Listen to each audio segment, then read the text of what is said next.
नाम अशरफ है। मैं जनूबी अफ्रीका के शहर जोहानिसबर्ग में रहता हूँ। मेरा ताल्लुक सफ़ेद फार्म अक़लियत से था जो अशराफिया थी। पहले मेरे सिर्फ 3 भाई हुआ करते थे, अब दुनिया के लाखों अफराद मेरे भाई और बहन हैं। जब भी मैं खुद का तारुफ कराता हूँ तो मैं खुद को नौमुसलम कहता हूँ और मरते दम तक कहता रहूँगा। मैं एक ऐसे माहौल में काम करता था जहाँ अगर आप खूबसूरत नहीं हैं तो आप मेरे काम के नहीं हैं वाला मामला था। मेरा नाम अशरफ है। मैं जनूबी अफ्रीका के शहर जोहानिसबर्ग में रहता हूँ। मेरा ताल्लुक सफ़ेद फार्म अक़लियत से था जो अशराफिया थी। पहले मेरे सिर्फ 3 भाई हुआ करते थे, अब दुनिया के लाखों अफराद मेरे भाई और बहन हैं। जब भी मैं खुद का तारुफ कराता हूँ तो मैं खुद को नौमुसलम कहता हूँ और मरते दम तक कहता रहूँगा। इस्लाम की जानिब मेरा सफ़र बहुत पहले शुरू हुआ। जब मैं 23 साल का था तब मैंने सोच लिया था कि शराब पीकर और एक बुरी जिंदगी गुजारकर मैं ज़्यादा दिनों तक जिंदा नहीं रह सकता। जब मैंने बुरी आदत छोड़ दी और शरीफ बन गया तो मैं सोचने लगा कि इस तरह अच्छा बनने का फ़ायदा क्या है। मैं एक ऐसे माहौल में काम करता था जहां अगर आप खूबसूरत नहीं हैं तो आप मेरे काम के नहीं हैं वाला मामला था। दिन के इख्तिताम पर मैं दरवाजे पर खड़ा मेरे साथ काम करने वाली तमाम लड़कियों को गुड बाय कहकर अलविदा करता। वहाँ एक खातून थी जो हमेशा खुशबू में घिरी और ताज़ा दम नजर आती।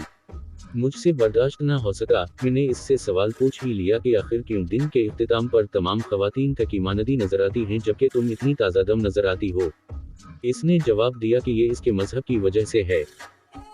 क्या तुम्हारा मजहब तुम्हें फ्रेश रहने के लिए कहता है? मैंने पूछा। नहीं, मेरा मजहब बताता है कि किस तरह साफ रहा जाए। इसने जवाब दिया। तुम्हारा मजहब कहता है कि किस तरह हाथ और मुंह धोए जाएं। मैंने हैरत से कहा, हाँ, ये कौन सा मजहब है? इस्लाम। तब मैंने तय किया कि मुझे इस्लाम के बारे में मजीद जानना चाहिए। मुझे सबसे पहले जो किताब मिली वो अहमद देदात का तकाबुल अदियान पर लिखा एक मकाला था। अल्लाह उन पर अपनी रहमत नाज़िल करे। तसलीस खुदा, यसू और मुक़द्दस रूह पर यह किताब पढ़ने के बाद मैं चंद दिन गौर फ़िक्र करता रहा। मैं एक पक्का कैथलिक लड़का था और अपनी उम्र के 17 साल तक मैंने कैथोलिक अज़म के बारे में पढ़ा था, चुनाचे मेरे ज़हन में कई सवालात बाकी थे। चंद दिनों बाद मैंने किताब एक मर्तबा और पढ़ी और एक खुदा के तस्वुर पर मुझे इत्मीनान आने लगा। मैंने कलिमा शहादत सीखना शुरू किया और 1 साल बाद मैंने सोचा कि अब कबूल इस्लाम का वक्त आ चुका है। मैंने गुस्ल किया, अपनी जेब में टोपी रखी और करीबी मस्जिद की जानिब चल पड़ा।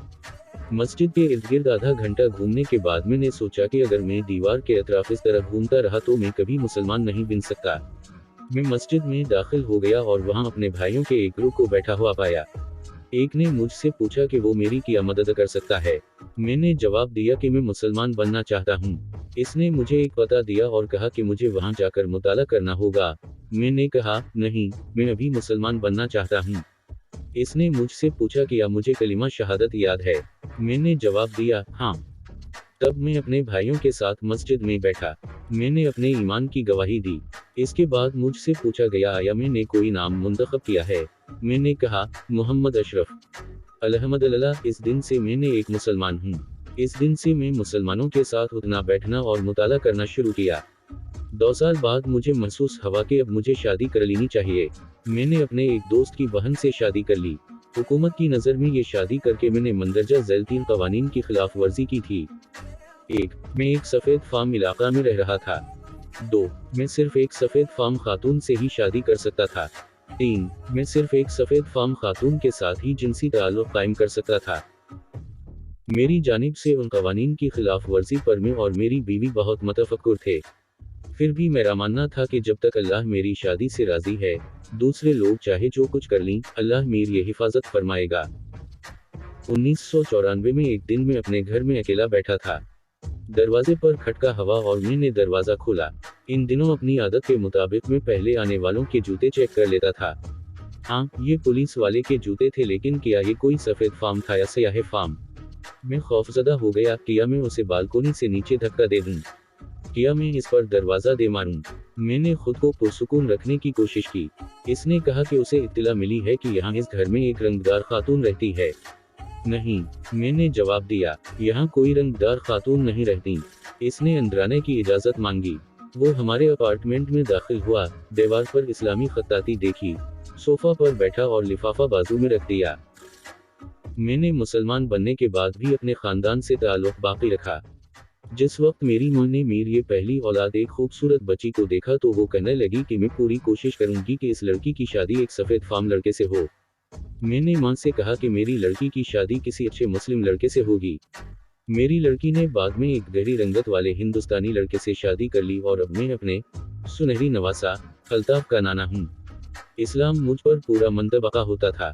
मैं और मेरी बीवी ने खानदान बनाया था और हम जानते थे कि हमारी ये औलाद की तरबियत इस्लामी लिहाज से होनी चाहिए। मेरे बच्चे इस्लामी टूर तरीक़ों पर बढ़े और अपने अक़ीदा से चमटे रहे। जिस वक्त असातिज़ा जमात में बच्चों की नस्लियत रिकॉर्ड करते तो मेरे बच्चे खामोश रहते और जब उनसे उनकी नस्ल के बारे में सवाल किया जाता तो वो जवाब देते, मुस्लिम।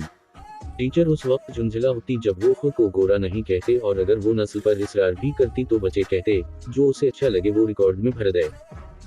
हाँ, मेरी जिंदगी में मुझसे एक बड़ी गलती भी हुई। मेरे वालिद एक पुलिस वाले थे और वो कैथोलिक चर्च में मौजूद बदनज़मी को देखकर कुढ़ते रहते। इन्होंने नज़म और डिसिप्लिन की तलाश में दूसरे चर्चों का दौरा भी किया लेकिन इन्हें मायूसी हुई। इससे पहले कि मैं इन्हें इस्लाम के बारे में बताने की हिम्मत करता, उनका इंतकाल हो गया। मुझे यकीन है कि इन्हें इस्लाम में ज़रूर सुकून मिलता जैसा कि नमाज में हमें फौजियों की तरह रट ठहरने का हुक्म दिया जाता है। नमाज से पहले वज़ू और नमाज में कंधे से कंधा मिलाकर ठहरना और सीधी सफ बनाना जैसी चीज़ें उनकी फौजी तबीयत को ज़रूर भातीं। मुझे सिर्फ ये पता था कि जिस वक्त उनका इंतकाल हुआ वो मेरे और मेरी बीवी के मजहब के इंतखाब से बड़े खुश थे। मेरे खानदान को मेरी माँ की खिदमत करने का शरफ हासिल हुआ। बाद में वो कैंसर से इंतकाल कर गईं। अपने आखिर ये लम्हात में वो खुद को मुसलमान कहती और इस पर फख्र का इजहार करती। इन्होंने खुद को मेरी बीवी के एक लंबे इस्लामी लिबास में दफन करने की ख्वाहिश की थी। मेरे दूसरे भाई मुसलमान नहीं थे लेकिन इन्हें भी इस बात पर फख्र था कि उनका बड़ा भाई मुसलमान है। इनमें से एक चंद माह मेरे पास ठहरा और उसने बहुत सी इस्लामी आदात अपना लीं। मुख्तसरन, मैं 25 साल पहले इस्लाम कबूल करके एक नौमुसलम बन गया। एक मुस्लिम खातून मेरे मुसलमान होने की वजह बनी थी, लेकिन मैं जनूबी अफ्रीका में मुसलमानों की फ़िरका वारीद से खुश नहीं था। इज्तिमात में मैं अफ्रीकी भाइयों को तलाश करता और दीगर मुसलमान भाइयों को मुझसे मायूसी होती जब मैं उनसे कहता कि मैं बस एक मुसलमान हूँ और मेरा कोई मखसूस फ़िरका नहीं है। इस्लाम सिर्फ हिंदुस्तानियों, अरबों, सियाह फामों या किसी और की जायदाद नहीं है। जो लोग मुसलमानों में इस तरह की जाति और फ़िरके पैदा कर रहे हैं वो एक ऐसे बर्रे अज़म पर इस्लाम की तरक्की की राह में हाइल हो रहे हैं जिसे इसकी बहुत ज़्यादा ज़रूरत है।